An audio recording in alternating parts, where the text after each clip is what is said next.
joining, and I'm sure people will keep joining throughout, but I say let's just kick off at 8:30. And yeah, the main thing for people to be aware of is that this session is being recorded. Okay, so just be mindful of that. If that's a problem for anyone, and they don't want to participate in that, you can leave and then just watch the recording at a different time. And what I would like to say is this is our Wellbeing Talk number 8. Very exciting.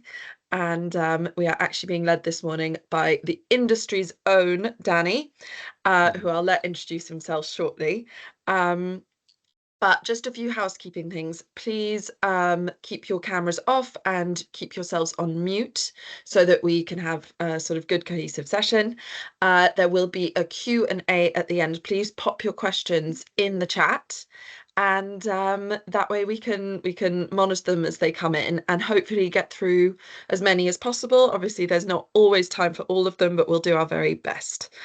So I am now going to hand over to Danny, who is going to hold our session for us. Thank you very much, Danny. Thank you, Rebecca. And just in terms of the recording and everything, if anyone says anything in the chat box, I'll make sure if you guys are happy, I just won't say names. That way, actually, you can be on the call and no one's name's involved, and that way you can fully participate and not have to worry if anything's going to be recorded or not. But no, thank you so much, Rebecca. So as Rebecca said, I am Danny. I am in the industry myself. I'm currently working at Searchshore and EIC as their learning and wellbeing manager. But I've done so much work within the industry already with our people around mental health and wellbeing. So I've got a really good idea of some of the trigger points, the pain points, a real diverse mix of people that I've been working with and speaking to. So what I've liked to have done, which I've done today, is put together a session that's all around looking after yourself. And that's not about you looking after others. It's really clearly stated looking after yourself. And you've heard the sayings, haven't you? You've heard the sayings of you can't pour from an empty cup, put on your oxygen mask too, all of the good stuff. But ultimately, what does that mean in the real world? What does that mean to you? And why do that? And where do I start with that? So today's session's all about you. I know it's a scary thing focusing on you, but that's what we're going to be focusing on today. And the first thing to say to all of you right now is good on you. It is 8:32 on a Wednesday. It's a bit of a sunnier Wednesday than it was yesterday, but you've made it to this session, which speaks volumes about your self-care. So I'm going to give you credit for that because you've taken time out of your day, your busy day, to start looking at what can I do more for me. And if you join these sessions all of the time, then you're just building up a wealth of knowledge to use within your lives. So absolutely, I really want to recognize that. And I think you should recognize that within yourself and others today as well, that you've done the first thing best for you today, which is join a session that's about looking after yourself. And it doesn't matter what you've got to do after today's session or what you've had to do to get here today. You're here now. So let's really use the next 45 minutes on this session to really connect to ourselves, connect to others, connect more to what we need right now. And let's see where this takes us. So the chat box on the right-hand side is going to be available throughout. And I really would love as much in there as possible. Not just for the sake of it, just so it gives me something to bounce off of. But more importantly, I am not your guru. I don't have all the answers. This journey of looking after yourself, if you knew me, you'd know how much of a journey that is for me as well. So we're all in this together, but I've got a wealth of good ideas that I can share with you. But it's not just about my ideas, it's about your ideas too. And that's where I love this chat box, because you can start to share what works for you in it and what you might think might work for others. And then we've got all of this wealth of things that we can take away and do something with if we choose to. So what are we going to be looking at today? Well, the first thing we're going to be looking at is self-care. You've probably heard of self-care before, But what does this ultimately mean? What does self-care look like? And how can we implement this into our daily routine and activities? And that's where we get to the practical steps of brilliant. You've told me what self-care is, but what can I do about it? What are you giving me that I can take away straight away? And I'm just going to put a full disclosure right here. I'd be very surprised if there's anything new today that you don't know. It's just how it works, right? We know the things to do, but somewhere along that journey, we stop doing them. We stop doing the right thing that you know is best for you. We start doing the thing that feels right in the moment and stop doing the thing that's going to be right for us over a longer period of time. And that's what we're going to start to reflect on today as well.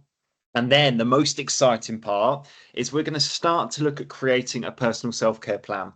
Sounds a little bit overwhelming, but my goodness, this is the most simple thing that you can do because it literally could be a one-page document where you've got 5 words on it. Doesn't matter. Could be 4 words, doesn't matter. But it's starting to look at putting together a plan that is your toolkit that you can take away today and start to use. And it will be things that you're already doing. And it will also be things that you might start to implement because of what I've said or what other people have said in the chat box. So there we have it. A nice start to our Wednesday for all of us. Like I said to you, and I want to make this really clear and start to be a little bit more vulnerable as well through my talking, that we're all in this together. I've had a really tough couple of days, and some days for me feel like it's really easy to do these self-care activities, really easy to get on with them. You wake up in the morning and you've already got that momentum behind you to do the things that you know your mind, your body, and your soul need. Other days, I'm sure you can relate to me, are the days that it feels much harder, much tougher to do the simple things, such as not snooze that alarm, such as get out of bed at the right time, such as make sure that you've had breakfast before you have 3 coffees back to back. Some days just feel heavier, and that's life. So if we can start to look at ways to manage that and treat ourselves with kindness and compassion, which is another development that we're all on and I'm on, then we can start to put ourselves and others around us as well. So I've added in this last minute, and it's just because I've seen it, and I want to share it with you right now. And it says here that at some point we've got to be real with ourselves about the gap between the life that we want to live and the life that our daily habits are leading us towards. So just a reflection. I don't need anything in the chat box for this. This is something I've just added in because I've just seen it and I loved it for me. So I thought you might love it too, which is start to think about your daily habits. Are they leading you towards the life that you want or how you want to feel consistently? Are your daily habits fueling that? Or actually are they your daily habits fueling you in the moment, but actually they're taking you further away from that?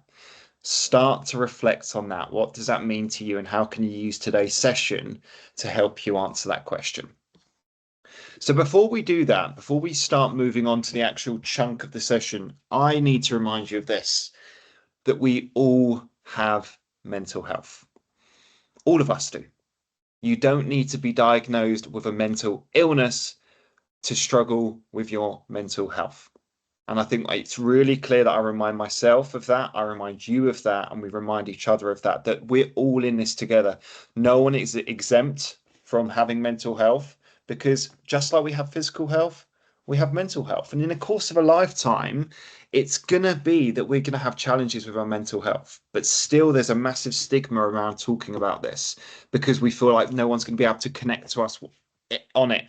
If we start to remember the fact that no one's exempt, that we all have mental health, we can start to support ourselves and each other through it and start to find that connection. So if we all have mental health, I've got a really important question for you right now. And if you could add it to the chat box, that would be great. And that question is, how are you feeling? How are you? How are you today? What's going on? Just put anything in the chat box. Anything that you think, just add that to the chat box.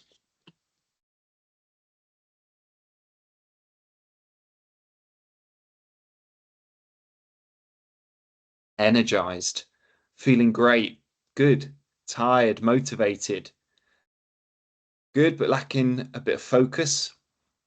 Can relate to that one. Happy. It's so sunny. Isn't it amazing how the weather can absolutely control our emotions? Content, feeling good, 6 days a week. Wow, I love that. Awesome, but tired, bit brain fog, bit run down, tired. See what else? Anxious, slightly tired, run down. Yeah, run down, anxious, tired. We've got a real mix coming in here, haven't we? Bit overwhelmed.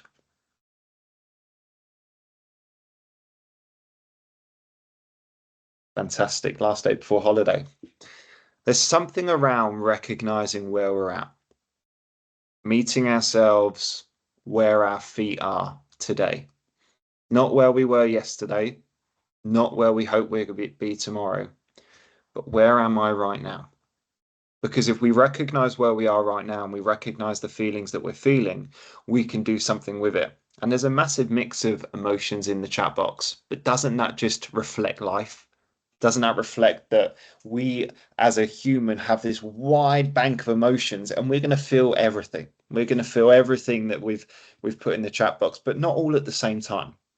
So when we're starting to look at connecting to ourselves and others, just know I'd be very surprised if you shared a way that you were feeling, no one could relate to it or connect. And that's what we're starting to look at doing today through the chat box, which is find ways to connect as well. Connect to other people in the industry, connect to people that are like-minded, that are looking to better themselves, connect to people that are on the journey of going, I know how you feel. I've been there. This is what worked for me. It might work for you. So, just a great little top tip to take away already today is check in with yourselves in the morning. How am I? How am I feeling? A lot of the time, we suppress how we feel, we push it down. And when we push it down, it's only going to scream louder. A lot of the time, we're not going to have all of the answers in the moment. But what we do need to start to recognize is how we feel. Because when we start to recognize how we feel, then we can ask the question, what can I do? What would help? We're not going to get the answers straight away, not all of the time, but it's recognizing where we're at right now in the moment. So, with that in mind, then, another question for you. I told you today is not about me giving all the answers. Today is about me recognizing with you as well. So, how much me time do you take? This is an important question. Reflect on this. How much me time do you take? And just add that to the chat box.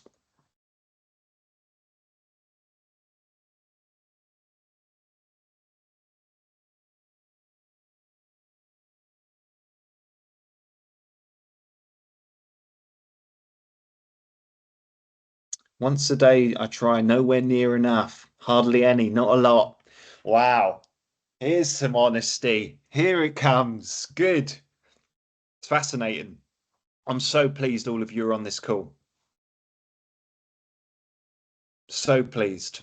So pleased for me, for you, for other people as well, so we can all start to learn from each other and we realize that actually we're not alone in this. We're not alone in the daily struggles or the balances we're trying to spin. Weekends are easier, it's limited, reasonable amount, not enough, not enough, not enough is coming through a lot. It varies, of course. Wow, brilliant. Well, I'm even more excited now for this session because I really do think that you're going to be able to take away some tangible things to use from this. The most common answer that naturally comes into a question like this is not enough. So I'm going to give you your next top tip of the day. Self-care is so important.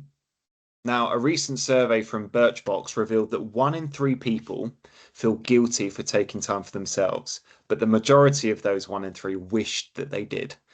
Some people believe, and this could be you on the call, that self-care is a selfish act. But in reality, the opposite is true. If you think about that, that if you give some time to you in a way of self-care, self-love, self-compassion, not only you, but also the people around you benefit greatly from that. Because when you take time to look after your physical, emotional well-being and mental fitness, you're able to give more to you, but also allow you to give more to others. And that's the point of it, right? It's not a luxury thing. It's an absolute priority. And I think this is where we need to start flipping it in our mind that when people say, I don't have time, we're never going to get more time. but we will get different priorities. And I think this is where we start to flip and start to question some of the priorities that we give our time to go, is self-care up there? Because if it's not, we're always going to be able to find things that go before it for us, whether that's putting everyone before us, whether that's finding ways to go, I don't have enough time. Whatever that looks like, I'm hoping that by the end of the session, you're able to take something that you can do something with. We're not talking hours and hours on end, let's say, when we talk about self-care. We're talking about the small things that can be done daily, that can be done consistently to keep us on the trajectory that we're hoping to be on. And that's the point, right? It's easy to do the things that we know help us when we already feel good. It's easy to do those things. If we wake up and the sun's shining and we're already in a good mood, I bet you it's easy to go and do the things that keep you feeling that way. The hard thing to do is the days we're not. The hard thing to do is when we've got pressing deadlines. The hard thing to do is when actually there's so much noise around us, we just forget about ourselves. I will get back to doing that once this happens. I will be happier once this happens. I'll be less stressed once this happens. But if you can't find it right now, there'll always be a reason why you can't find it in the future. And that's where this priority comes in. So please start looking at this, going, actually, if I know that self-care is a priority, what does that look like in my daily life? And actually, we're talking about a lot about self-care here, but what does it mean? So the question now is in the chat box, what does self-care mean to you? What does self-care mean to you? When I'm talking about self-care, what does that mean to you? Okay, so we've got exercise. Exercise is coming out. This is good. Time on my own with my thoughts, usually walking. Me time. Yeah, give myself a break. Spending time in nature, anything that brings me joy. So this, I love this because one, it gives me some breathing time, but two, it allows you to look at what other people are saying in the chat box. And that's why I love the fact that people get involved in the chat box and connect because we're all in it, right? So we've all got some great ideas. Just taking time out, time away from social settings to recharge. I love that one. Nutrition and exercise, reading, doing something I enjoy. When was the last time we all did something that we enjoyed? It should be daily, should be, but we'll wait. Once things quieten down, I'll do things that I enjoy. Once I've got through this big project, I'll do things that I enjoy. No, we need to find it now because we're not talking about days or hours that it has to take. It's about the small things done consistently. And I really want to keep reminding you and I of that. Small things done consistently. Let's see. Keep it coming in. I love it. It's brilliant. And what we'll see in a minute with all of the things that you're sharing in the chat box is actually these all reflect different areas of self-care, all areas of self-care, because there's not just one, is there? And I think as we go through the session, you'll start to reflect on the ones that you're really good at, the areas of self-care that you're really good at and the areas that potentially you're not so good at. So let's have a look. So let's define self-care first, because I think that's always useful, isn't it, when we can start to define what self-care is. So the way that I want to define it for you today is this. Self-care is the practice of taking action to protect or improve one's own physical, mental and emotional health and well-being. And this is why we need to stop seeing self-care as a luxury and start seeing it as a priority, right? It's important to assess how you're caring for yourself in so many different areas. And what's the benefit of that then? So if we can focus on these different areas of our life, we can then start to create that balanced approach to self-care. Because not every pillar of self-care is going to require the same amount of attention at all times. So this is where it's important that we tune into our current needs and we adjust our focus and we start to support our personal wellness however we're feeling on whatever day it is that we've shown up to. And that's what I want us to start reflecting on. What do I need more of today, right now, in this moment? And that all starts with that question of how am I feeling? So there's different aspects and different pillars of self-care. But the four that I really, really want to focus on today, which I think for anyone that's new to the dimensions of self-care, will be these four. So let's start with the first one that a lot of what people have said in the chat box relate to this, which is physical care. Now, we need to take care of our bodies if we want them to run efficiently. Simple as that. Remembering that there's a strong connection between our body and our mind. So when we care for our bodies, we're going to think and we're going to feel better too. Now, the physical aspect of self-care involves making lifestyle choices that help us stay fit, help us stay healthy and energized. And physical care can directly impact then our energy levels, our ability to engage, and other self-care strategies too. It all starts with that physical care first of all. Now, when it comes to physical care, we can ask ourselves a set of questions to start to assess where we're at in that section. So I'm going to ask you a couple now. Don't need the answers in the chat box. This is just for you to reflect on as, is physical care something that I need to focus on more? So one of the questions I'd ask you is, are you getting adequate sleep? Are you getting adequate sleep? What's your sleep routine like? Second question I might ask you is your diet fueling your body well? Is what you're fueling, what you're putting in your it's one of those days. Is what you're putting in your mouth fueling you mentally and physically? And the last one I might ask you is, are you getting enough movement? Are you moving enough throughout the day? So there's some questions to start reflecting on. And what I want to say here, if anyone starts to feel overwhelmed, going, oh my goodness me, there's so much here to focus on, change that narrative straight away. There's loads, and that's exciting. But for you, it's focusing on one thing. What's the 1% that I can do better today than I did yesterday? And focus on that. It's not the big things that are going to change our life. It's doing the small things consistently over time that we give priority to that are going to change the trajectory of how we think, how we feel, and how we behave.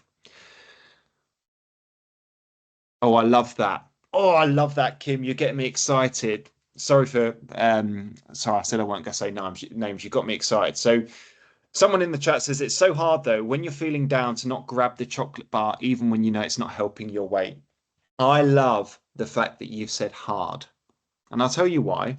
Because someone once said to me, choose your hard. I said, what do you mean choose my hard? They said everything's hard. Everything in life is hard. You've just got to choose what hard you want. So for me, if we use the chocolate bar example, it's hard not to grab the chocolate bar. It's hard to actually not grab it and go for a walk instead. It's equally hard to eat the chocolate bar and then feel that regret or feel that no, well, basically that chocolate bar's given us a quick spike in dopamine, hasn't it? I feel good for that small amount of time because I've had a chocolate bar. But what has it achieved? What has it helped me through? Nothing. It's just masked it and numbed it for the space of probably about 5 minutes. And you'll probably know, all of you on the call, the more stressed and more overwhelmed we are, the more we start reaching for things in the fridge or in the cupboards. And we don't even know why we're doing it. We're just seeking something to give us joy in that moment. Please give me something. It's hard to do that, but it's equally hard to go and do something else. And that's where we need to start choosing our hard. So I'm so pleased that you shared that in the chat box. And this is where what we're creating today is really going to help you with that. Because if we know that we're feeling down, let's go to our self-care plan. Let's go to it and look at what's on our plan that we've put together that can help us through that time. Can I also say, as a caveat, there's nothing wrong than having that occasional chocolate bar. I'm not saying that at all. I'm just saying if that's your coping mechanism for every time that you're feeling stressed, overwhelmed, or down, then maybe it's time to start looking at other ways that are going to improve your mental, physical, and emotional well-being as well. So that's the first one, physical care.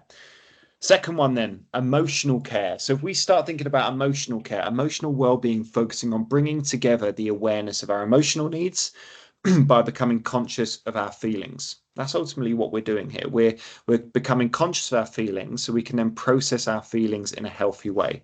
Now, if we can focus on the positive emotions and manage the negative ones, we're going to start to be able to react better in moments that life chucks at us. Basically, that's what we're looking at here.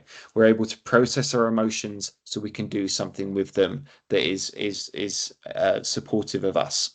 So when we start to assess our emotional self-care strategies, we can start to think about questions such as this. Do you have healthy ways to process your emotions? What ways do you process your emotions? Are they healthy? Do they support you in the long run, or do they only support you in that moment? And also, what are you incorporating into your daily activities and your life to help you feel recharged and balanced? I guess the question as well, if anyone's seen the stress container, this is where I'd probably say to you, what is your outlet? What are you doing to start to process those feelings? What's your outlet? What are you doing to help them come out? The next one, mental care. Ultimately, I love this one. And I think this is an area that I'm trying to focus much more on right now, which is that inner dialogue and the way that we speak to ourselves, because that's playing a massive role in how we perceive ourselves and how we perceive the rest of the world. Now, mental care is also about that training of the brain. Just as we need to go to the gym, or we need to get some movement, or we need to do weights to get stronger in our muscles physically, actually our brain is a muscle too. And I think we sometimes forget that. We forget that our brain needs to be worked too. It needs to be challenged. It needs to be strengthened. So once we try a couple of things, let's say like meditating or focusing for a certain amount of time, or just sitting in peace, and all these thoughts are coming to us, it's not easy. Once again, it's about choosing your hard. It's hard to sit there and do it, but it's equally hard not to do it and throughout the day feel unfocused, feel like our thoughts are overwhelming. All of this will come back into it. So what we need to do is start to create that sharp mind, because if we have a sharp mind, we're able then to start to be more capable of dealing with stress and navigating those big life challenges that come our way. So a couple of questions that you could ask yourself here is, are you making enough time for the activities that mentally stimulate you? Mentally being the word here, not physically stimulate you, mentally stimulate you. And are you doing proactive things then to stay mentally healthy? What do those things look like? And later on in the session, I'm going to share with you a fantastic list of things that you can start looking to implement. So don't worry, you're not going to go away without anything tangible. Right now is about creating those questions. And the last one, social care, nurturing of those relationships. So, according to recent studies, loneliness and social isolation are associated with higher risks of depression, suicide, and death, sadly. And for many relationships with friends and family, they can be an absolute nourishing source of mental and emotional well-being. But it's also really tough to keep those friendships. It's really tough to keep those relationships up when we're either struggling ourselves mentally, or we've got a lot going on at work, or our lives are just jam-packed and busy. But we are meant to be connected to people around us. Social care, socializing with others is absolutely fundamental to our overall well-being and care. That's the ultimate thing to say. And if we think about it back in the day, if we think about our ancestors' times, I like to always think about what would they do? Well, they would never be on their own.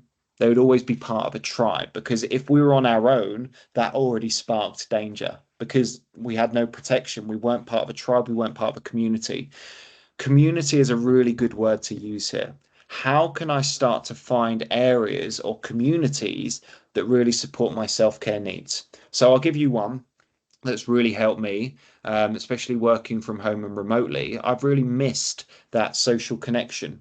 I started a run club on a Saturday, and it has been the best thing for me. Every Saturday morning, I go and meet like-minded people from all walks of life, all ages, all demographics, and we do a really quick, short run, and we have coffee together. That to me does so much more than doing an hour in the gym. That to me does so much more than actually a couple of the other self-care areas right now. But that's because it's personal to me, and I've got the other ones already happening. So start to think about how connected are you to people around you. How much face-to-face time are you getting with your friends, your family, or connections around you that you can start to build? Because we are meant to be socially connected. We are meant to have a community around us. So start to find ways to look at building that into your self-care plan when we get there as well. There is nothing wrong on this session of going, I don't know how. I don't know how creates an opening to find out how.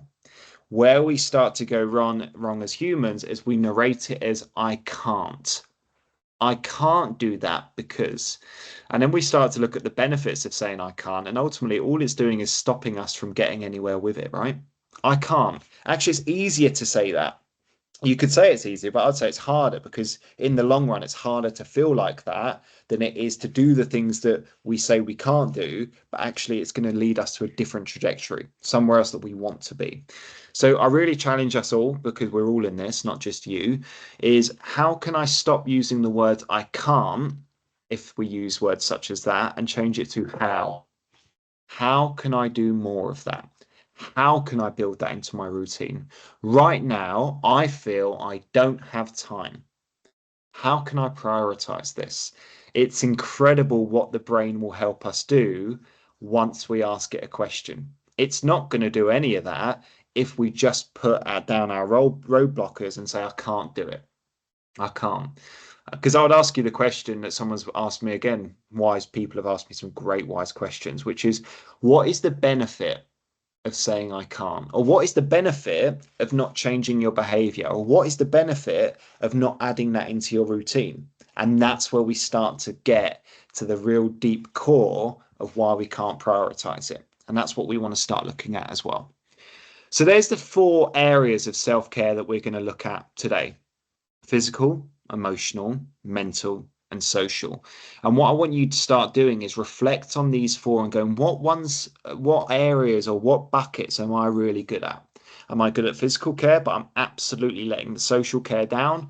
Am I good at the mental care, but really struggling with the physical care? What areas is it that you can focus on more? Because once we've done all of that, we can start to create a self-care plan. And that's what I want us to start doing today. Ultimately, this is about you. This is not about anyone else. I can guarantee you right now on this call, all of you give so much time, energy, love, compassion, support to those people around you that you've got yourself there. If they were looking at you, waving up, would be, can I have some of your time, please? I've got needs as well. Please help me fulfill my needs. And that's what we're looking to do throughout our self-care plan. So why a self-care plan? Well, what's the benefits of it? So there's some benefits down the left-hand side, and there's an example one I've put together on the right-hand side for you. But let's discuss a self-care plan for a minute. It's ultimately a set of daily activities that we deliberately take part in to improve our inner and our outer well-being. So a couple of key words there. It's a daily activity that we deliberately take part in. We are forcing ourselves, deliberately adding it to a plan that we're going to do something with it. And if we start to once again go down that mental chatter of going, I don't have time, this is a luxury. Well, let's have a look, shall we? That taking time out of each day to nourish every part of ourselves helps us live healthier, happier, and more fulfilling lives. Now, a self-care plan needs to be personalized. It's not something that you can just find online. You'll find some great examples online, but actually it's something that you need to create for you, from you. And what I love about it is it's a commitment to yourself. It's a commitment to treating yourself with kindness and compassion and love. But it needs to be flexible, right? Life needs to be flexible, and just like the seasons change, so do we. And actually, what we find easier in one season might be tougher in another season. But right now, we've got a bit of sunshine. It's easier to start doing the things that we know are better for us, because naturally we're already got some more serotonin and dopamine flowing through us, which is fantastic. So, like I've said, the benefits I'm not going to read out, they're all there clearly stated, but I really want you to be really clear on what the purpose of a self-care plan is. It's created from you, for you, commitment to self-love, self-compassion, and the best way to say it as well is it's a toolbox. It's a first aid kit. When I'm struggling mentally, or when I've got a lot going on, rather than allowing that unconscious brain to start going to chocolate or going to alcohol or going to those areas that really aren't supporting us, let me whack out my plan. Let me go and get the plan that I've consciously created that will support me through this. So we're going to start looking at creating a self-care plan in a minute. and you can use my template. I'm going to send you my template in a minute. Or you can just literally on a bit of paper write down physical. I'm going to write down. But I've added a couple of things there to help you as well, which is physical is how we eat, how we move, how we rest. Mental is balancing that. Well, it's the balance, isn't it, between stimulating our mind, so we're working it out, but we're also giving it a break and we're finding peace. And isn't that quite similar to going to the gym? If you go to the gym, you know, in order to get stronger, you've also got to take rest. For me to go in there, I'm working the gym, I'm working my muscles, I'm tearing down those fibers, but I now need to find some time to rest because while I'm resting, they're recharging. And as while they're recharging, they're getting stronger. And our brain is no different. So finding that balance is key. Emotional is how we're expressing ourselves, and social is finding that good sense of connection and creating that sense of connection. So there you go. And I'm really pleased that someone in the chat said that they love this plan. That's all I needed to hear. That's all the love I needed today, that you love the plan. Good. So let's start looking at how we develop a plan. So it starts like this. An effective plan, it needs to be tailored, like I said, to your needs and created by you for you, because it's going to help us. It shouldn't be reactive. I've said a couple of things today that create a reactive plan, but it should be preventative, something that we use daily or do daily or weekly or monthly, rather than wait until a time that we need it. We need it in that moment. So, a couple of things to think about is step one, take a look at your current situation. The biggest strength, the biggest bit of awareness you can have is self-awareness. Stop making up excuses. Stop allowing that narrative in your brain to tell you that you'll do it tomorrow. I'm tired. I haven't got time. Be self-aware enough to start recognizing your daily routines, your work-life balance. How physical are you? How much activity do you get? What does your diet look like? What are your social interactions like? And what are your stresses and your triggers?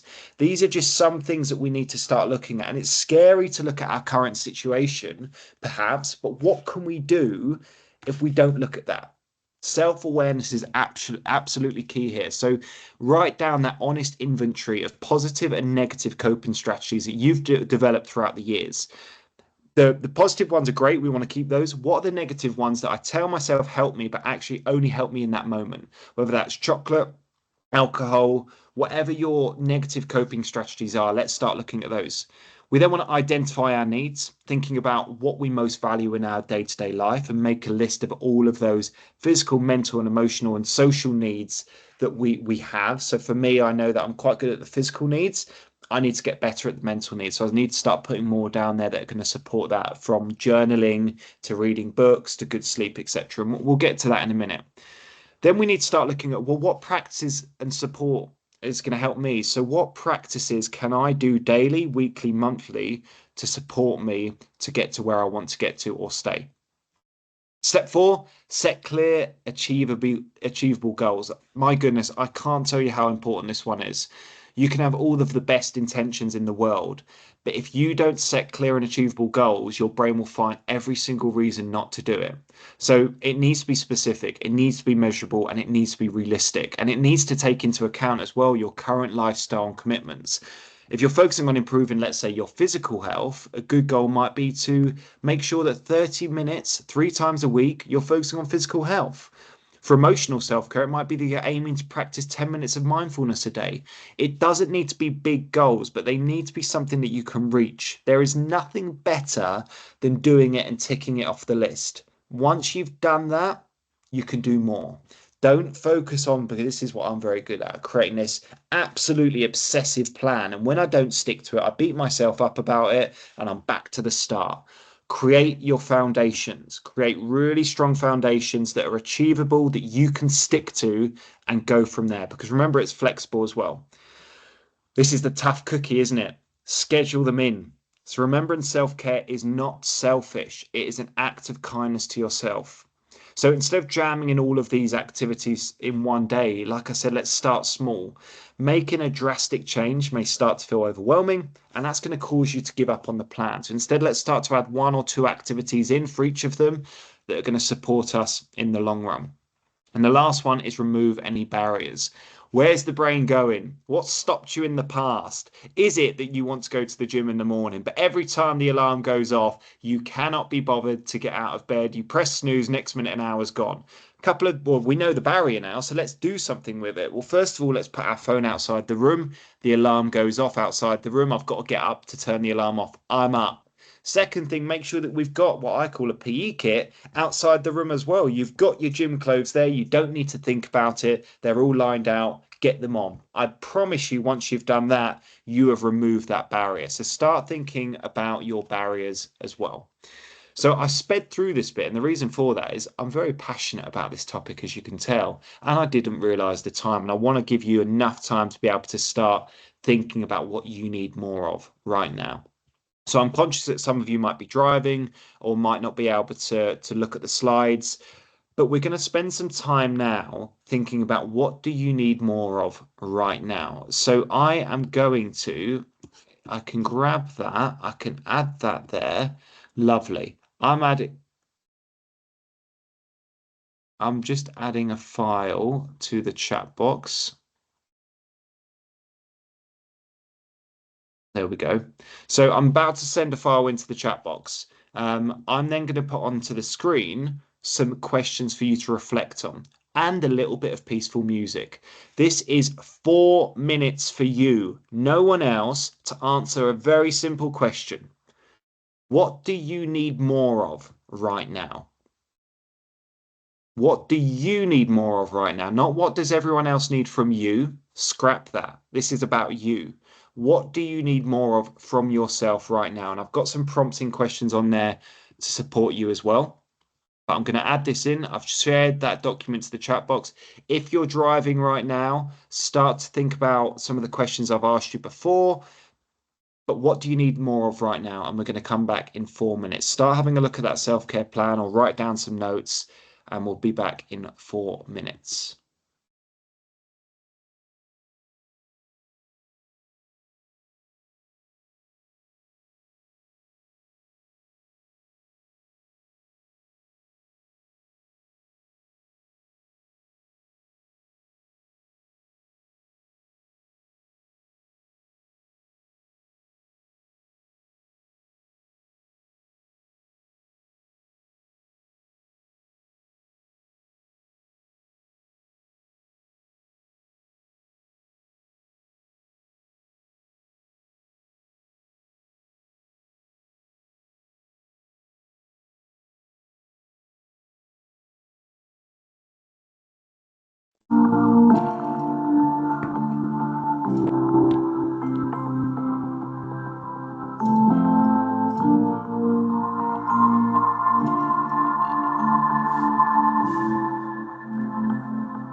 Okay. Hopefully that was enough time to start reflecting on what you need more of right now.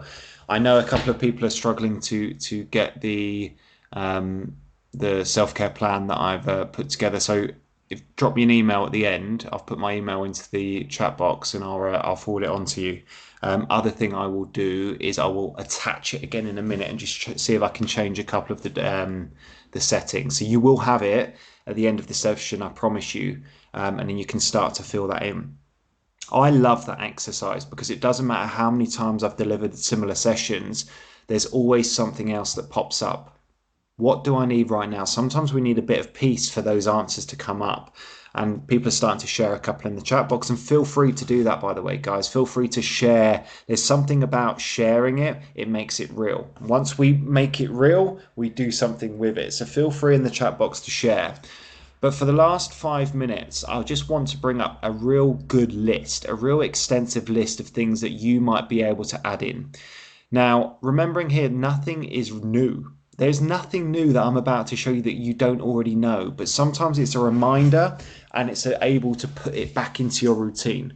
But the thing that I think would be really fantastic is if you go back to this after today's call and you start looking through those steps. Look through those steps, ultimately looking at those barriers as well, and you'll be able to look at this list. So let me just bring the list up.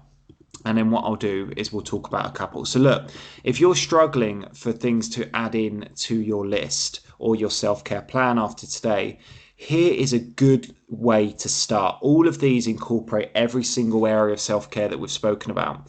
So, but I know that a lot of you'll be struggling with potentially it might be the physical. So if we focus on that first one to start us off with, then let's think about that movement. The reason I've put movement in brackets is because any type of movement is good. It doesn't have to be gym, doesn't have to be running, doesn't have to be walking. It's any type of movement that you do that brings you joy, that brings you peace, but also gets your heart rate up as well. We were not born, we were not made, we do not exist to sit down all day, every day, or to have lack of movement. So whatever movement we can do, we should be doing. It's one of the best ways to start stimulating our mind and our bodies and our souls to start feeling good as well. And it's a fantastic outlet as well for all those emotions that we feel. So if we can start to build in a little bit more movement into our days, fantastic. Whether that's starting the morning off with a 10-minute walk around the block, a 5-minute walk around the block. Don't say you don't have enough time, because what are we saying is too little time to move? If we've got 5 minutes, let's use the 5 minutes. If we've got 2 minutes, let's use the 2 minutes. Just find ways to incorporate this back into your routine. Eating regular, healthy meals and staying hydrated. I can't urge you to make sure that you're staying hydrated enough.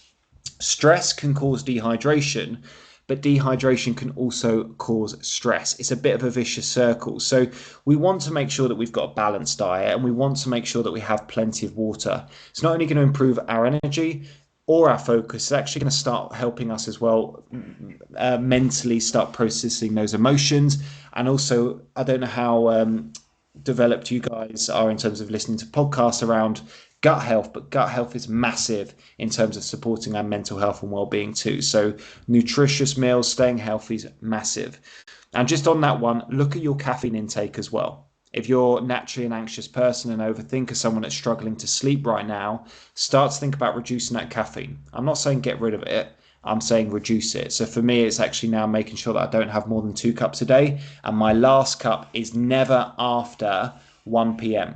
So the ideal thing is we have it in the morning, not straight away, leaving it about 90 minutes. Then we have our first cup, but we don't do it in the afternoon after about 1 p.m., especially if you're someone that struggles to sleep. It's massive. The amount of time caffeine takes to come through our bodies is massive. And the second one I'd say around that is start reflecting as well your alcohol intake. That is an outlet for people's mental and physical stress and emotions, but it's choosing your hard again, isn't it? It's hard not to do that in the moment, and it's hard to go and do one of these other things on the list, but what one's harder in the long run? What one's harder after that? So start looking at that as well. The other one I want to mention quickly is sleep. If you're someone that struggles with sleep, I'd start to prioritize it. make it a priority, stick to a schedule, make sure you're getting enough, start looking at shutting your screens off 2 hours before bed, start reading in bed, have a bath. What works for you? I'm just giving you my ideas that work for me, but what works for you? You know, I'm not your guru, like I said, you know deep down what works for you. So start thinking about that as well. And then there's a massive list here. So I'm conscious of time and we've got Q&A. So I'm not going to go through the whole list, but please reach out. If you want to talk about any of these, please reach out. But equally, I will send you this as well, this slide deck, but also this page. So please add it to your self-care document as well. But there's some really, really good ones on here to focus on. But I don't need to tell you these. You know deep down yourself when you felt that you were in control. What were you doing? What helped you start your day on a high? What helped you process and unwind at the end of the day?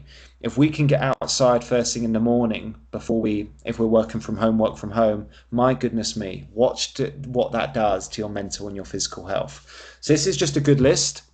But the last thing I want to remind you of is this.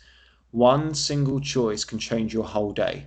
And I want to give you a quick example. This morning, my wife was up very early at 5 a.m. and she left, but we didn't sleep well. The fire alarm was going off in the night for some reason. There was roadworks and it was a terrible night's sleep. But I promised myself I was going to go for a run this morning before this call. One, so I can give more to me, but two, so I can give more to you. I did not want to do it. I had so many excuses why it was justifiable not to go. But that was a 30 minutes out of my day, and I came back and I felt so much better. This isn't me going, oh, amazing, look at me, look at what I've done. But I know deep down that if I didn't do that this morning, the whole trajectory of my day would have been completely different. I promise you that it would have been a knock-on effect, and I'd have got to the end of the day and I would find it as a tough day. A day that I struggled, a day that I was less resilient. And it all changed because of a single choice that I said, no, I'm going this morning. So start thinking about what are your single choices that you can add into your day that would absolutely change the whole trajectory of it. Okay, last slide, and then we're going to go to questions, which is thank you guys for watching. I mean, thank you for tuning in. Thank you for supporting EIC. Thank you for supporting the industry as a whole. But remember as well as the support that the Electrical Industries Charity can give you as an individual within the industry. So in the slide deck I send you, I've got all of the services that they can provide. But remember, you're not alone. There will be a time where you go, actually, my self-care plan is not working as it should, or I need a little bit more support. Reach out to a professional. Let them support you. That's what they're there to do. But equally, if you want to donate anything to keep the Electrical Industries Charity going, there's a QR code on the screen right now.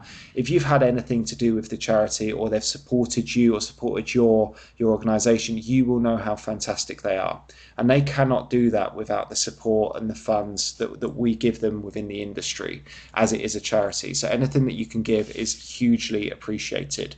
And on that note, for the last 10 minutes, I'm going to click any questions. And let's see if any questions come up in the chat box. And it might be that it links us back to one of the other slides and we can bring that back up. But let's see what comes in. Any questions from you guys on the call? 83 of you. I'm so pleased. Oh, that was absolutely brilliant, Danny. Thank you so much. What an inspiring talk.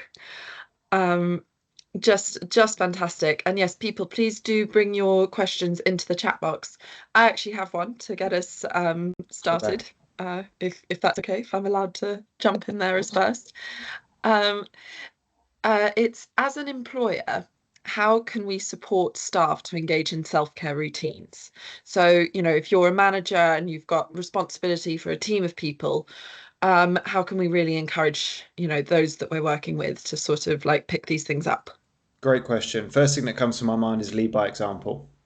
There's a difference Yes. between saying something and doing something. And if it's not a priority to you and you're telling other people around you to make it a priority to them, they're not going to. So lead by example. As a leader within an organization, focus on your own self-care.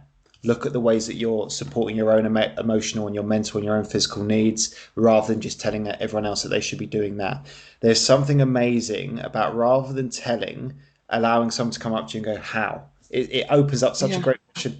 How do you stay so resilient? How do you turn up every day, making sure that you've given yourself time before you get to us? Great question. Let me share it with you, and let me share with you why self-care is so important. So lead by example is what I would say.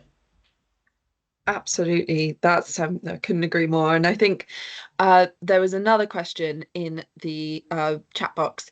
Any tips for helping other people prioritize their self-care? So I suppose that sort of Oh, overlaps, of doesn't it? course I it think does. lead by example is Yeah, so great. But if you have anything else to add to that, please do. yeah, definitely. I would say first thing I would say to that question is it can be really, really destructive to try and force people because people have to be ready, people have to be open to it. So once again, I would say lead by example, but equally I would just share some basics of the prioritization, but also ask them what their barriers are. I think later on, when I show you with you the slides, think about this and think about how that can help you help others prioritize their own self-care. Well, what are the barriers that get in the way?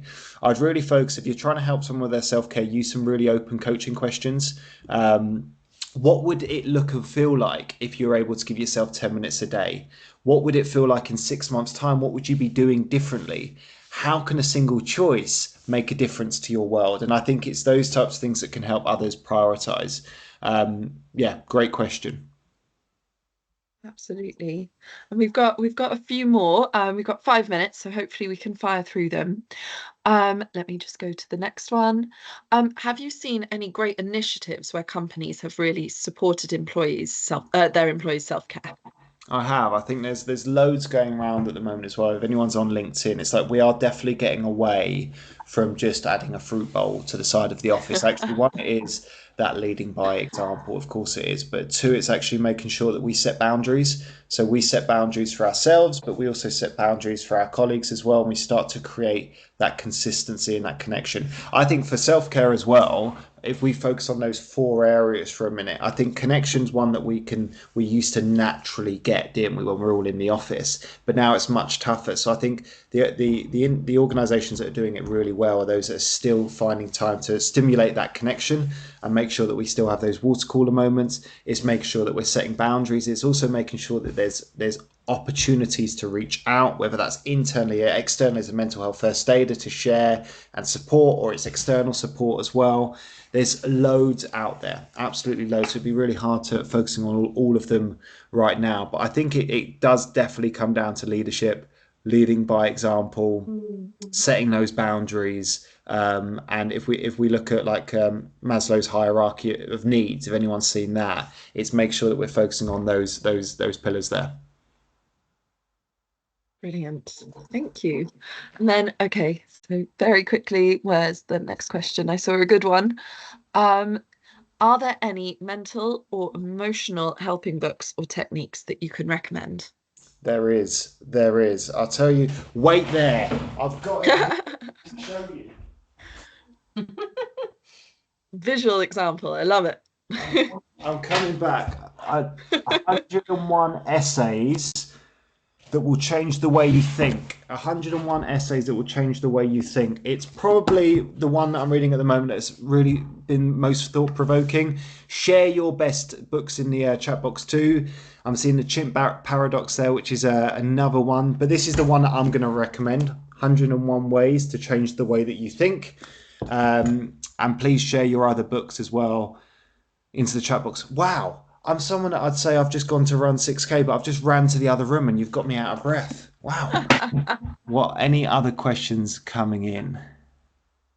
I think that seems to be the extent of, oh, a new question just, oh, black box thinking Oh, good. says, You're sharing your books, which is fantastic. I would say, going back to this wonderful. list for a minute, if anyone has never got into podcasts, get into podcasts because there's so honestly now the amount of information that we have at our fingertips, we could see it as overwhelming or we could just see it as so valuable. Find a podcaster or find a channel that really benefits you and just start listening to podcasts in the background. The amount of information that you'll get from there that you can start to implement into your life is massive. Absolutely. Absolutely. Well, guys, oh, is that another question? Any podcasts you'd recommend? So we've got Yeah. about 1 minute left. Go, go, go. Okay, I'm going to add some to the chat box afterwards, but I'd say one of them that I love is it's called Modern Wisdom. So Modern Wisdom is a fantastic one, and it's not about the podcaster themselves; it's about the guests that they get on. So I'd say an all-round one would be Modern Wisdom. Some people really like Stephen Bartlett's because of the guests that he gets on that talk about their lives as well. So I would say the first one, if you're new to podcasts, go and listen to Modern Wisdom. Another great one would be Jay Shetty. Jay Shetty's podcasts are fantastic. Please share your podcast in the chat box as well. But they're the two I'd start to look at: Modern Wisdom, which is by Chris Williamson, and Jay Shetty's podcast as well. But they're the two. I don't want to overwhelm with you too many. Amazing. Okay, well, we'll probably have to end it there, everybody. Thank you so much for attending. Thank you so much to Danny for presenting. Honestly, what a great way to start the day. I think you've inspired a lot of people this morning. And may I say thank you as well for upping the EIC. We appreciate all support, guys. So that was a lovely thing to add in there, Danny. Thank you very much. Thank you, guys. And we will be sharing this presentation, so you can come back and review it later. But yeah, just a big hand for Danny, and have a lovely day, everybody. Thanks, guys. Have a great day.